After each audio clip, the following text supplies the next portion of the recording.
grupos paramilitares mataron a mi hermano mayor. Desde ahí, pues nuestra familia no ha sido igual. Es duro esto. Riega mi jardín. Mi familia, mi mamá, mi papá, ya no han sido los mismos. Su vida se les acabó desde el mismo momento.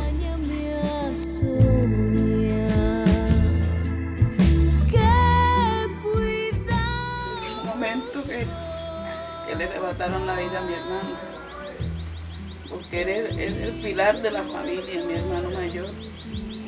Desgraciadamente, esas manos asesinas que no tienen que ver con nada, ni con los hijos de los pobres, acaban con la vida de la gente inocente. Desgraciadamente, nosotros los pobres somos el balón de la guerra, somos los que sufrimos en carne propia la guerra, y a nosotros nadie nos mira. El Estado a nosotros no nos ha mirado. A Montecristo que vivió en carne propia el desplazamiento, asesinato, y Montecristo no existe para nadie. Les voy a relatar la historia de mi hermano. Van a ser 23 años, un 4 de septiembre del 1998 salió mi hermano a un pueblo, a un municipio cercano a Montecristo. Cuando venía de regreso, un grupo armado llamado paramilitares lo agarraron. Se lo llevaron amarrado y lo asesinaron en San Jacinto. Como a los 3 días, eso fue el 7, lo rescatamos por la vía de Coyungal. Lo trajimos a Montecristo y aquí fue sepultado. La década de los 80 parte la historia de Montecristo en dos: el antes y el después de lo que sus moradores llaman la guerra. Montecristo, un territorio de paz, conformada su población por agricultores, pescadores, pequeños comerciantes, y en ese momento se daba inicio a la explotación minera.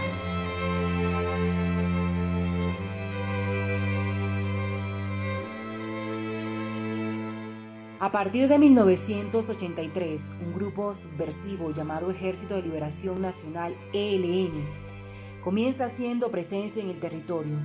Incursiona primeramente en la región del Caribona. Posteriormente llegan a lo que hoy se conoce como cabecera municipal, su casco urbano. Seguidamente aparecen la Fuerza Revolucionaria de Colombia, haciendo presencia con los frentes 24. Seguido a eso llegan los frentes 35 y 37, y sería este el frente de las FARC que más sembró el terror en Montecristo.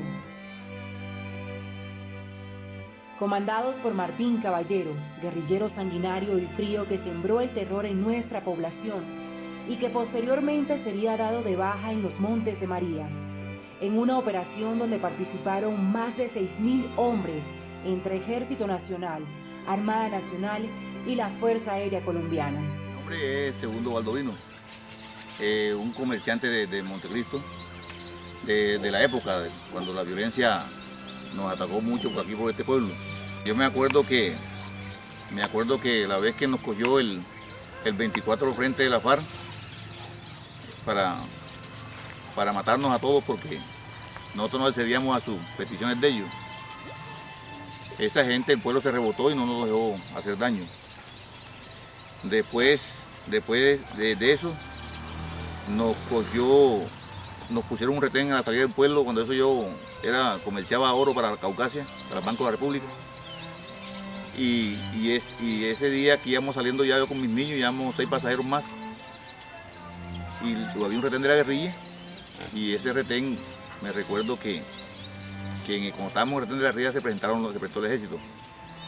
La guerrilla se abrió y nosotros comenzamos, el ejército comenzó a darnos plomas a nosotros en la chalupa. matando así como 3 pasajeros y como 6 heridos, como 3 heridos. Y así sucesivamente, o sea, milagrosamente no me mataron a mí y a mis hijos porque me tiré a plan de Yaruba, pero a Yaruba la vieron miga el ejército con el plomo. No terminaba de salir de ese caso cuando enseguida viene el problema de los paramilitares. Me acuerdo que ese entonces se llamaba ese frente Ramón Mojana, Frente Mojana, comandado por un comandante, un tal Ramón Mojana. Entonces se dio por decir que nosotros éramos guerrilleros y puso toda la familia en objetivo militar. Mira todo eso, en objetivo militar, toda la familia. O sea, ese me tocó irme para Bucaramanga con mis hijos, con 8 hijos, como con 3 hermanos que estaban pequeñitos porque mi mamá murió del corazón y mi papá también murió del corazón. Y te digo una cosa, que eso fue una locura, ¿entiendes? Que vivimos nosotros aquí, la finca me la bombardearon, el ganado me lo mataron a peso de plomo. Eso fue una locura, los carneros, todo eso fue para dejar todo abandonado. Bueno, pero como dice el dicho, estamos vivos y alguna cosa, para algunos todavía Dios lo tiene vivo, pero he sufrido muchos episodios en la violencia brava. Bueno, ya después de eso, ya que pasó, otra vez me recuperé y me vine para el pueblo, otra vez a trabajar en la finca. Me recuerdo que tenía un ganado a media y lo recojo hombro, ese ganado. Y se mete el RP comandado por un tal Fabio y un tal Gilberto. Y se llevaron 130 y pico reses que tenía ya juntadita ya otra vez. Total que la guerra la vivimos nosotros somos los paganos de la guerra, de la delincuencia aquí en Montevideo. Y hay muchas cosas que contar, bastante. Si yo le contaré todo lo que nos pasó a nosotros aquí en este pueblo, le digo una cosa que nos quedó por ahí un día enterito para decir lo que nos pasó a nosotros. Yo me acuerdo que cuando el ataque de Frente Mojana, me mataron un hermano mío me lo mataron, porque decían que era guerrillero y el pelado lo matan por robar una cana de oro, que traía pegada en el pescuezo. Acto seguido aparece una disidencia del Frente Alfredo Gómez Quiñones del ELN, bajo el nombre de ERP, Ejército Revolucionario del Pueblo. Liderado por los hermanos Rafael y Nilson Simancas Bello, conocido con el alias de Fabio. Mi nombre es Griselda Marón Méndez. Vengo a contar la historia de mi esposo, del caso que me sucedió. Del 2002 llegaron los RP y llegaron en la casa, se encontraron con los 6 niños. Yo no sabía que lo iban a matar.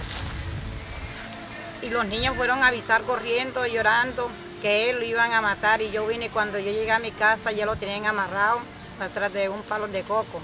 Yo les dije, ¿qué pasó? Le dijeron, no ha pasado nada, cállese la boca, no hagan bulla, porque si hacen bulla, también me los llevo. Y yo pregunté, la plata que estaba en el bolso, ¿qué le hicieron? No, yo la cogí porque la orden que dio Fabio era matarlo y dejarlo sin nada. Como a 500 metros de la casa lo mataron. Le dieron 2 tiros y no los dejaron ir a nosotros a donde estaba él, porque dijeron que los iban a matar a nosotros. Entonces nosotros los quedamos ahí, los vecinos fueron los que fueron a recogerlo. Hicieron una reunión y dijeron que los recogieran, si no dejaran que los boleros se lo comieran, porque él trabajaba con ejército. Y los vecinos le dijeron que así no era, porque era un señor sano y trabajador, que por qué habían hecho eso. Entonces ellos les dijeron que le habían hecho porque le habían hecho una mala información.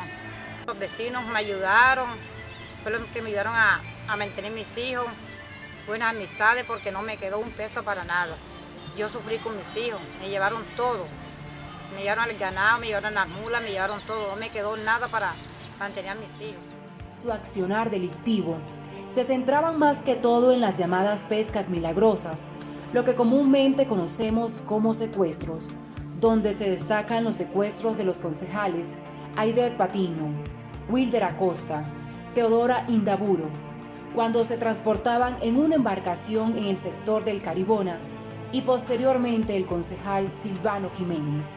También resaltamos los secuestros de los chaluperos Santiago Palomino, Humberto Jiménez y del comerciante Mario Gómez.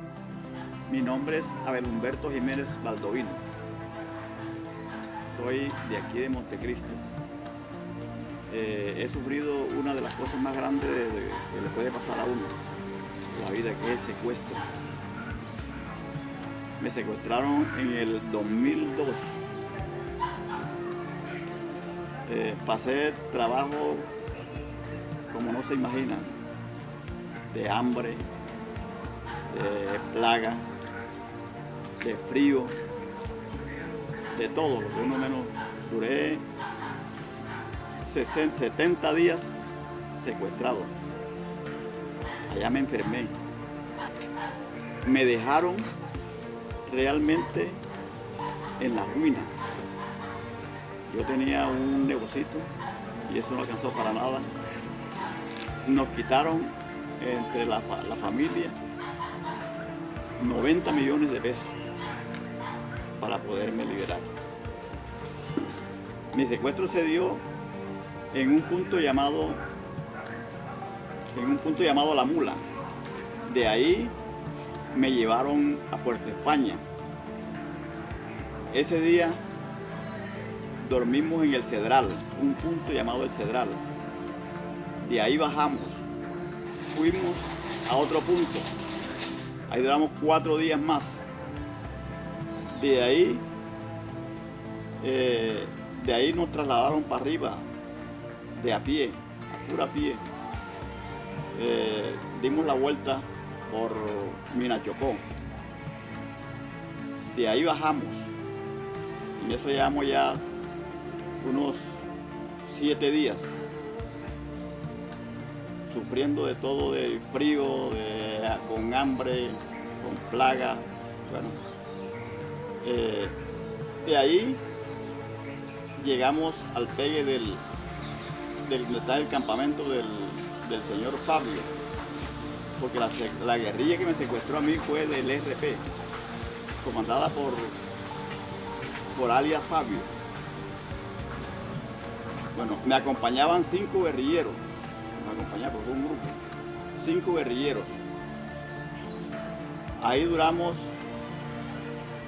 otros 6 días. De ahí nos pasaron al campamento, donde estaba el propio jefe. No nos entrevistamos con él. Ahí llegaban otra clase de guerrilleros. Me quitaron 90 millones de pesos. Es precisamente a ese frente a quien se le atribuye los asesinatos de 2 grandes personalidades de nuestro pueblo, el profesor Calizo Alegría y del doctor Antenor Corena. Asesinatos que fueron perpetuados en menos de 24 horas. Por décadas, estos grupos infundieron pánico y terror. No solo desplazaron y asesinaron a la población civil, sino que los despojaban de sus bienes, llevándose a mano armada su ganado, mulos de carga, ataque con cilindros bombas, destrozando todo a su paso, causando muertes y destrozos materiales a las viviendas de los pobladores.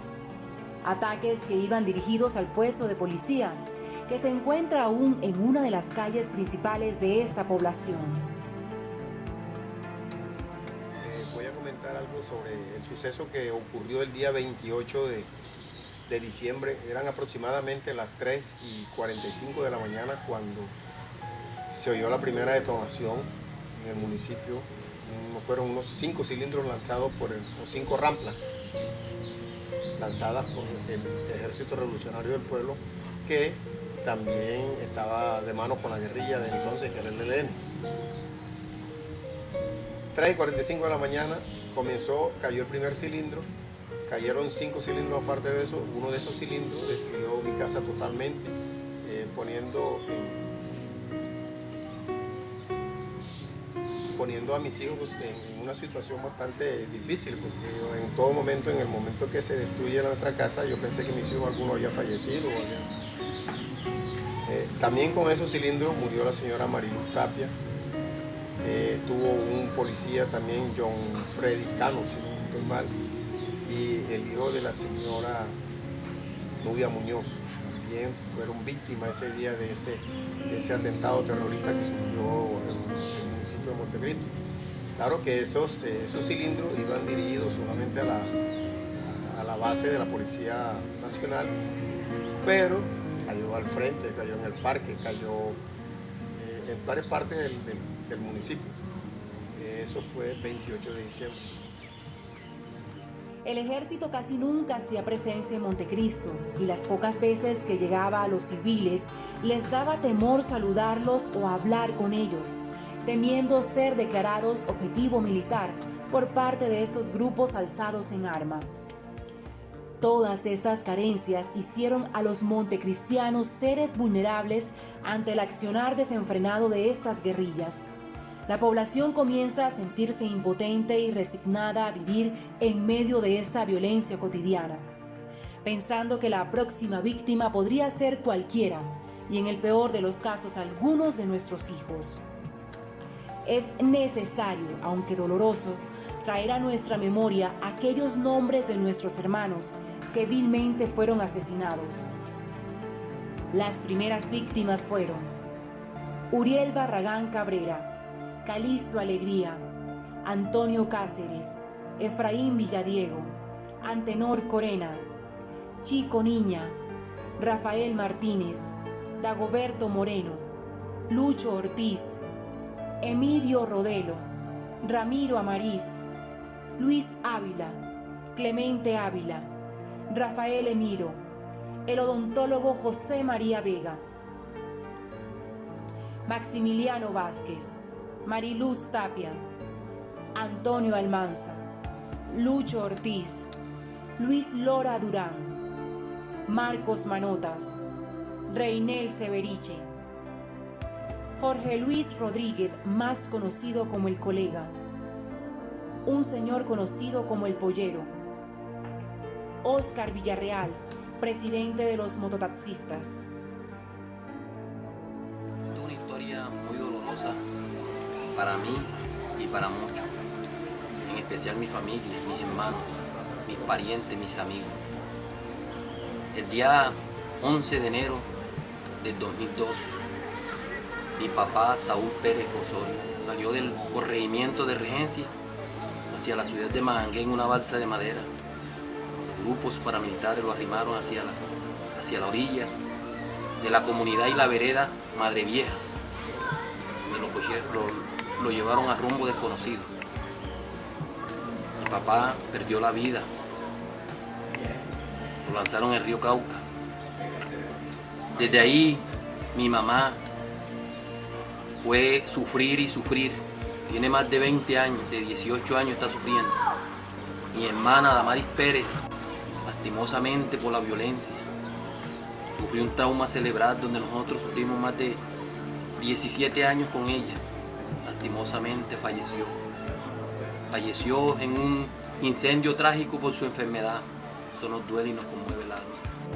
Cuando empezaron a operar los grupos paramilitares en Colombia, también para los montecristianos comienza otro calvario, ya que estos grupos entraron a la región declarando a los campesinos objetivos militares, argumentando que eran guerrilleros o colaboradores de los mismos, sitiando a la cabecera municipal y sus alrededores. De esa manera bloqueaban toda clase de servicios que generaran bienestar para el municipio.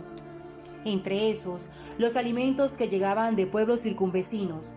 Y fue el 8 de marzo cuando se presenta en la cabecera municipal la primera incursión paramilitar, generando un combate en el cual quedó la población en medio de 3 fuegos cruzados. Los paramilitares contra la guerrilla del ELN y ERP, que en ese momento unían sus fuerzas para contrarrestar en accionar armado de las llamadas AUC, que en ese momento se expandían por todo el territorio a pasos agigantados.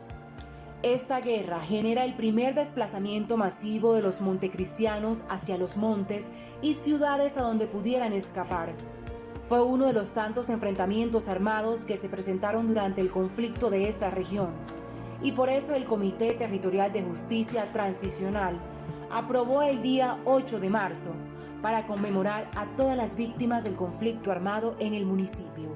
Yo creo que como víctima del conflicto tengo toda la autoridad para hablar y contar lo que sucedió. Fui una de las montecristianas que prácticamente le tocó, en compañía de las pocas personas que últimamente quedaron en Montecristo, acompañar y hablar por estas personas y defender a los montecristianos en el momento en que estábamos viviendo y en lo que Dios Todopoderoso me permitió hacer. Y también fui víctima de los grupos al margen de la ley. Yo también estuve secuestrada.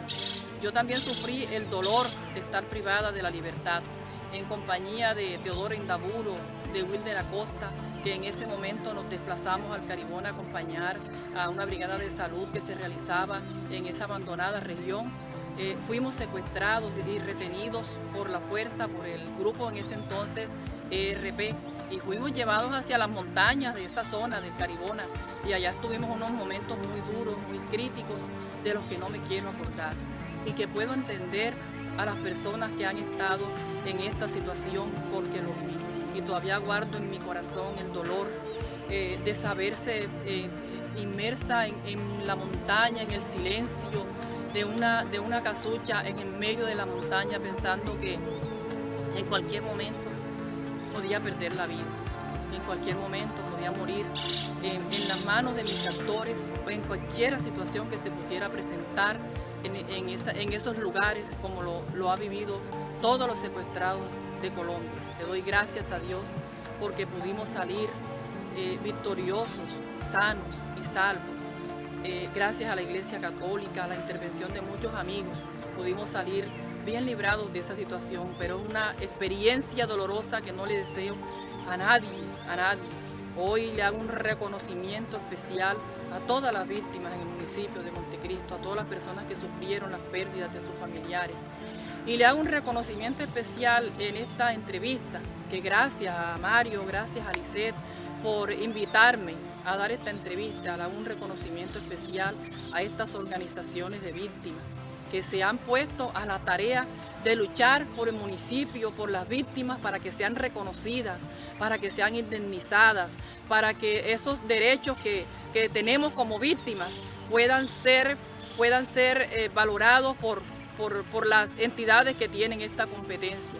Le hago un reconocimiento a un amigo ya fallecido, en el caso de Nivaldo, un concejal de acá del municipio que murió en su labor, vigente en su labor de concejal, porque él fue parte de una lucha que hicimos en una reunión donde la unidad todavía no nos reconocía a nosotros como municipio víctimas del conflicto.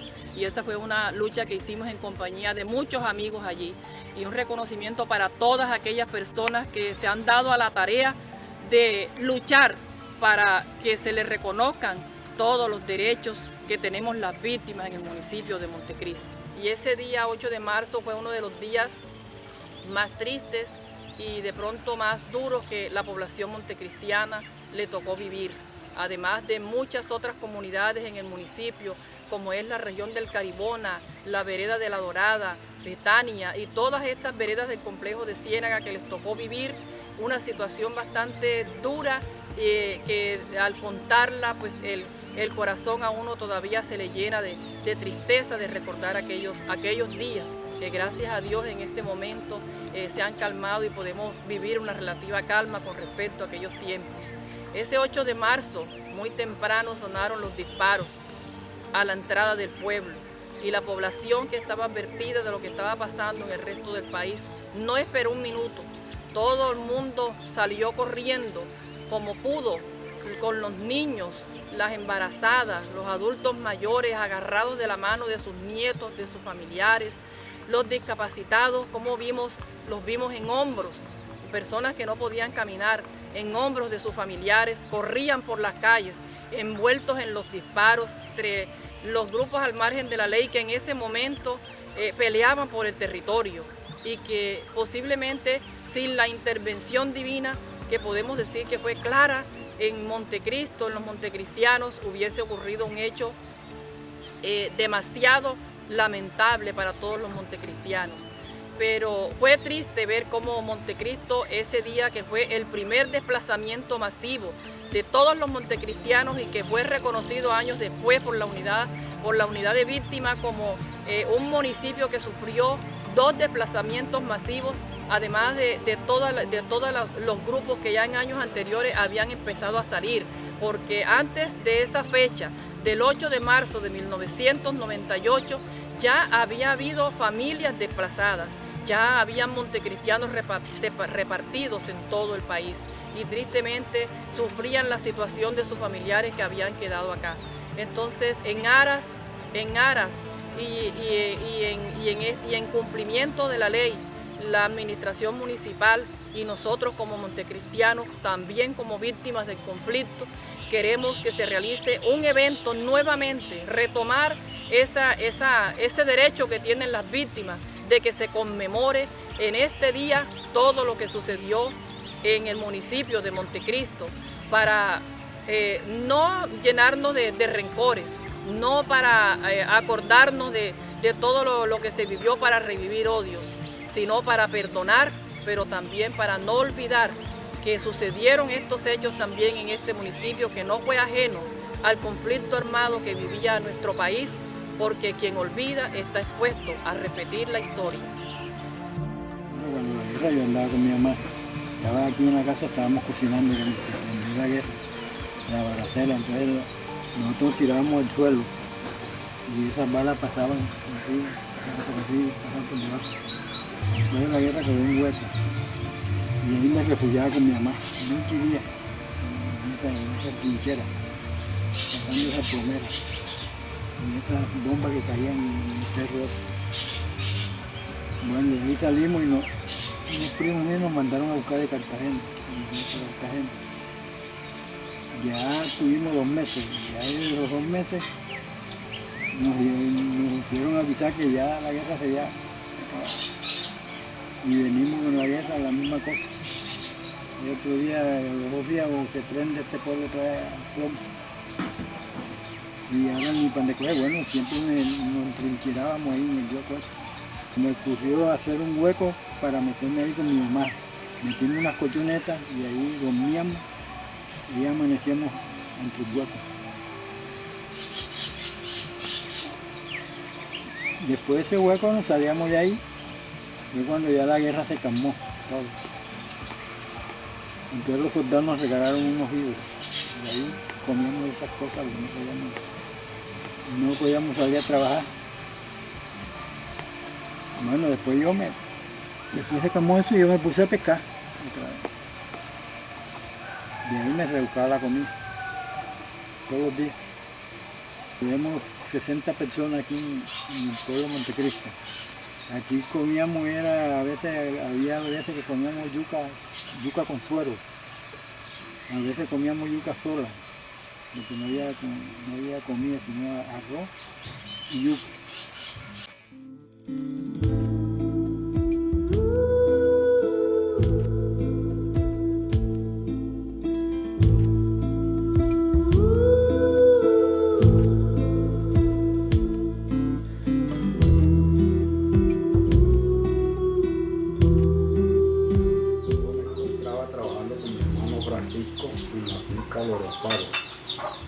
Eso fue un 23 de mayo.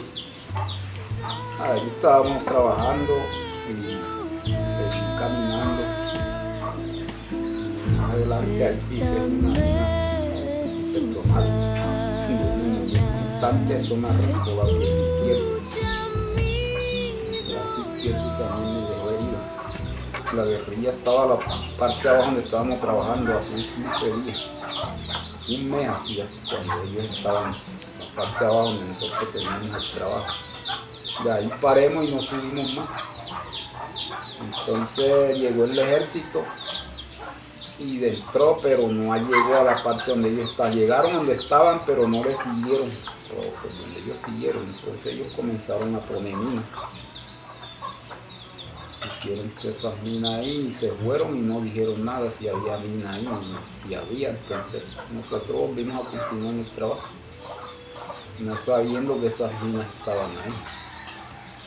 Estábamos trabajando en una tierra para sembrar maíz, plátano, yuca. Entonces hizo que allá había unas matas de plátano. Y ahí, en ese trabajo, encontramos familia. De la persona de quien les hablo, tenía como nombre Antenor Enrique Corena Benítez. El hombre era de Sagún, Córdoba, de gente pues de bien, un médico que estudió en México con todos los esfuerzos del mundo y se vino acá a este paraíso del sur de Bolívar, Montecristo, a vivir la vida, a atender a la gente y a ganarse su vida como médico, como comerciante, etc. Sin embargo, pues el tema del orden público, de la guerra que vivíamos en ese momento, dio pie para que lo asesinaran a él. Sucedió de la siguiente manera: subimos, él andaba pues con la idea de la medicina, pero de la idea de una medicina libre en el campo, donde se pudiera atender al campesino, a la gente que trabaja todos los días, al minero. Entonces hicimos una misión a la zona minera, el doctor Antenor Corena y yo. El caso era que yo era su asistente y yo llevaba la medicina y él pues iba adelante pues enviando la medicina a cualquier enfermo, a cualquier eventualidad médica. Entonces llegamos a la zona del paraíso el día 18 de marzo del año 1992. Llegamos a las 6 de la tarde, casi de noche. Al siguiente día fuimos a una mina que se llama El Bolivador. Allá había mucha gente enferma, gente con enfermedades como paludismo cerebral y otras enfermedades. Ese día atendió como a 5 personas allá. A varios les salvó la vida porque estaban ya muy avanzados y el médico, como era bueno, pues. Bueno, el 19 en la tarde regresamos, había un incendio acá en El Paraíso. Bueno, el 19. El día 20, ese día se quemó una niña acá y también la salvó el médico, la salvó con su medicina. Bueno, el caso es que el día domingo, el día 20, fuimos otra vez al Bolivador, fuimos a otra mina cercana, desde ahí del Paraíso. El día 21 volvimos al Bolivador. Ya el médico ya lo conocían, ya teníamos expectativas ahí de hacer negocio también comprando el metal. Y bueno, el día 21 por la noche llegamos al Paraíso.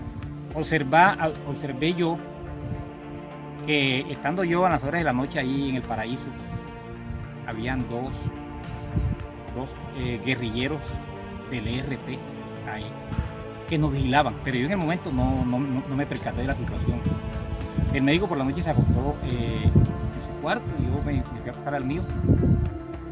En la mañanita, como a las 6 de la mañana, madrugamos a tomar tinto ahí donde la vecina y lo abordaron a él dos guerrilleros que estaban la noche anterior y lo llamaron aparte, lo llevaron a toda la plaza del hoy corregimiento del Paraíso, la zona minera. Bueno, y entonces le dijeron que Fabio, el jefe del ERP, en ese momento pertenecían a la ELN, que le había mandado una razón diciéndole que había una enferma en la vereda del Dorado, corregimiento del Dorado, acá abajo, buscando hacia la zona de Montecristo. Y le dijeron que tenía que ir a atenderla. Bueno, entonces el médico me llamó aparte y me dijo, bueno, yo tengo que ir al Dorado a cubrir allá una cuestión médica de una muchacha que estaba con síntomas de parto, que tenía preeclampsia y cosas así, le dijeron a él. Entonces me dijo, ¿me esperas aquí? Yo voy y vengo por la tarde. Y yo le dije, no señor, yo voy con usted porque nosotros somos compañeros y no podemos dejarnos solos en ningún momento. Y arrancamos a las 8:20 de la mañana de ahí del Paraíso. Ahí íbamos a pie, íbamos corriendo por toda la cordillera, por todo el camino. En ese tiempo los caminos eran más difíciles que ahora. Era verano, era un domingo. Me acuerdo que a las 12 en punto llegamos al Dorado. Y ahí llegamos a la casa de la señora, de la cachaca Olivia. Ahí tomamos algo. Cuando estábamos en eso, llegó un señor que se llama Robinson Aguas a decirle, doctor, mire, yo anoche pasó, el hijo mío pasó enfermo, pasó grave, pasó mal y necesito que usted me lo atienda.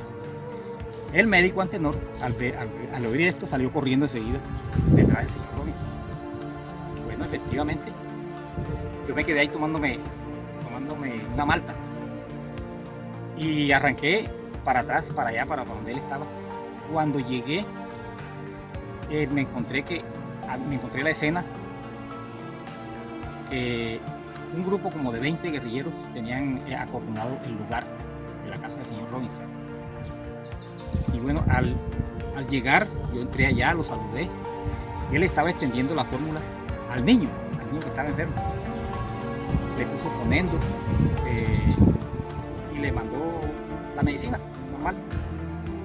Cuando él estaba así, que sale, saludó a uno de los guerrilleros. Estábamos rodeados todos.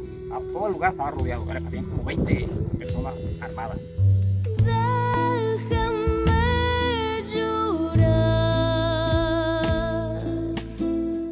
Préstame tus alas, escucha mi dolor, riega mi jardín, regálame unas horas, acompáñame a soñar.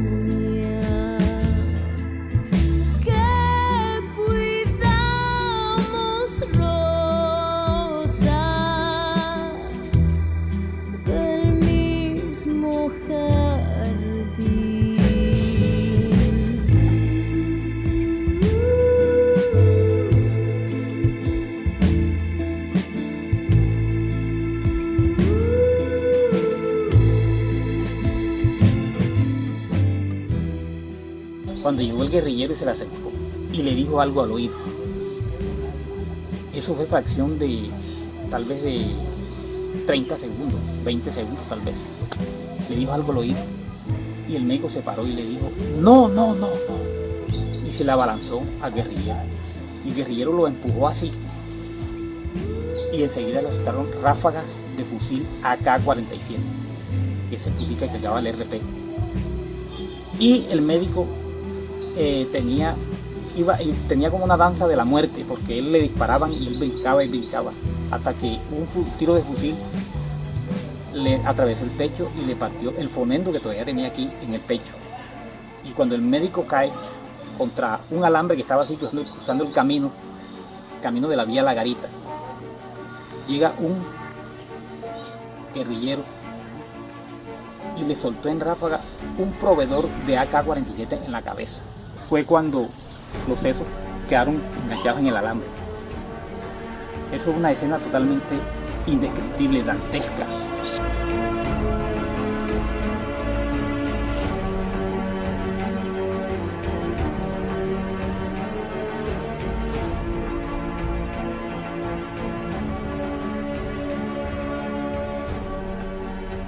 Mi caso pasó así. Yo me llamo Gilberto Vuelva Jiménez. Me identifico con la cédula 8.830.335. Yo vivo en un pueblito que se llama Puerto España, corregimiento del municipio de Montecristo. Yo venía con mi esposa y mi nietecita, traíamos una mula con un arroz. Mi esposa venía arriba de la mula con la nieta cuando las bombas explotaron y me destrozaron la mula. Y a la nietecita mía le alcanzó una esquila y le explotó, le dañó el ojo. Entonces, el grupo de RP salió huyendo y decían que habían matado no sé cuántos tenientes y no sé cuántos. Vamos a ver que mataron a mi mula, el caso me lo hicieron a mí. Entonces, el grupo RP, comandado por el comandante Fabio y Pet, eso fueron los que me hicieron eso a mí. Entonces yo no he recibido por ese lado, no he recibido nada, ayuda del gobierno. Aquí tengo mi nietecita, ¿verdad? Esta es mi nietecita, que yo me ha tocado vender un carnerito, me ha tocado vender tenerito, marranito y eso, para darle para darle la salud a mi nietecita. Entonces yo quiero que el gobierno ponga parte y me eche una ayudadita. Porque yo vendí canoa, vendí vaca, vendí ternero, vendí todo. 20 años de estar yo gastándole a esa muchacha. Cuando pasó el accidente, usted inmediatamente ¿hacia dónde trasladó a su nietecita? ¿Y cómo fue ese momento? Hasta Magangué. Ella se la llevaron las tías a Magangué y allá fue a donde ya dijeron que era una esquina que tenía el ojo. Pues soy discapacitada y el dictamen dice discapacidad permanente y pues la verdad pues pidiéndole al gobierno que se haga justicia y que no más violencia, porque es muy triste tener que sufrir todo lo que hagan los grupos armados. Pidiéndole pues al gobierno también que se haga pues presente para ver si me indemnizan o en qué me pueden colaborar, porque a veces necesito cambios de prótesis y todo y pues toca sacar dinero donde no hay para eso también, porque igual las prótesis también son caras, tienen un valor de 1.500.000 pesos y a veces no hay. Entonces mi abuelo y mi abuela, pues ellos son los que siempre me han colaborado desde niña, me han dado el estudio, me han colaborado con todo y el gobierno no se ha reportado con nada. Pues sí, yo me llamo Francisco Fabra Méndez, nacido en Guaranda, Sucre, y me crié en La Mulita, aquí al lado de Montecristo, Bolívar. Y ahorita habito en Pueblo Lindo, a donde me sucedió el caso de la mina con mi hermano hace aproximadamente 21 años. Y cuando nos sucedió ese caso estábamos en labor de trabajo, estábamos rozando para sembrar maíz. Y dicha mina la sembró la guerrilla del ELN hace 21 años más o menos, dije, y eso es supuestamente para el gobierno, para el ejército. Desgraciadamente caímos nosotros porque teníamos la necesidad de trabajar para poder sustentar los hijos.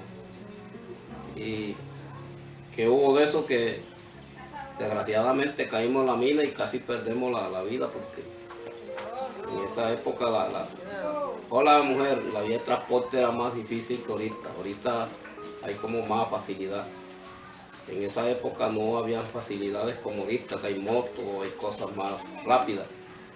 Nosotros logramos sacar a mi hermano que quedó con las piernas desbaratadas. Yo quedé loco, pues ahí me ayudaron la gente y se trajo un burrito que teníamos hasta aquí, hasta el pueblo. Eso fue tipo de 11:30 para 12 días. Esa audiencia ya nosotros la hicimos con el señor Gilberto hace ya unos años y la fiscalía con el fin de nosotros nos hicieron llegar por allá con el fin de que nos iban a hacer la reparación como víctimas y todavía el día de hoy no hemos recibido ni un solo peso. Hemos hecho tantos papeles que ya a última hora estamos cansados, ya mejor dicho, ya como para tirar la toalla, como dicen por ahí la gente, ya dispuestos a no seguir, siendo que fue un caso que es una realidad. Primero fuimos desplazados y después del desplazamiento entramos con fin de trabajar de nuevo. Lo que nos conseguimos fue eso. La desgracia, se nos acabó, mejor dicho, la juventud. Por ser hombres dispuestos, nosotros estamos sobreviviendo con dificultades, pero para adelante, porque ya no hay más nada que hacer. De pronto, esperando de mano del Estado, porque es el que fue lo que nos dijeron a nosotros, que ellos iban a preparar las víctimas, y todavía el día de hoy no hemos visto nada. Entonces, aquí nos está visitando, nos vino a visitar, ¿cómo que se llama usted? Lisset. Lisset, la periodista del municipio, con el señor Mario Palomino, muchacho que siempre ha mostrado un interés, algo que no se le ve a los demás, un interés, siempre nos ha brindado apoyo, pero como él no tiene un cargo que pueda ayudarnos a nosotros para que este caso se dé, porque yo lo que veo de este caso es como perdido, porque hay poca diligencia de parte de los gobernantes, que son los que tienen el derecho de velar por nosotros. Personería, alcaldía, yo no sé qué le sucede, será porque no nos muestran interés, porque mostrando el interés las cosas se dan, porque eso no es una mentira, eso es una realidad. Nosotros tenemos testigos del hecho, que son testigos que todavía están vivos, que yo no respondo que mueran, porque el tiempo que va haciendo, cada uno va ya falleciendo, personas que ya han muerto, porque el finado Chico Cruz ya murió, que era uno de los que teníamos trabajadores al lado, porque eso no hacen 2 días. Y desgraciadamente he visto que el Estado le ha reparado personas que le han pasado menos cosas que nosotros. Y algunos que más bien ni nada les ha sucedido y han recibido plata. Y nosotros el día de hoy no hemos recibido nada. ¿Qué hemos recibido nosotros? Decepción, tristeza, al ver el abandono que tiene el Estado con las víctimas de verdad. Porque si nosotros no fuéramos víctimas de ese caso y de desplazamiento, nosotros ni siquiera nos colocáramos en estas cosas. Pero eso es una realidad, eso no fue una mentira, eso es una verdad. Las evidencias están que mi hermano está muerto y yo siempre tengo una reseña donde me cortó la mina y más lo que el derrame de sangre que tuve, que eso son cosas que no se ven pero que sucedieron en mi organismo, y de ahí para adelante mi vida no ha sido igual.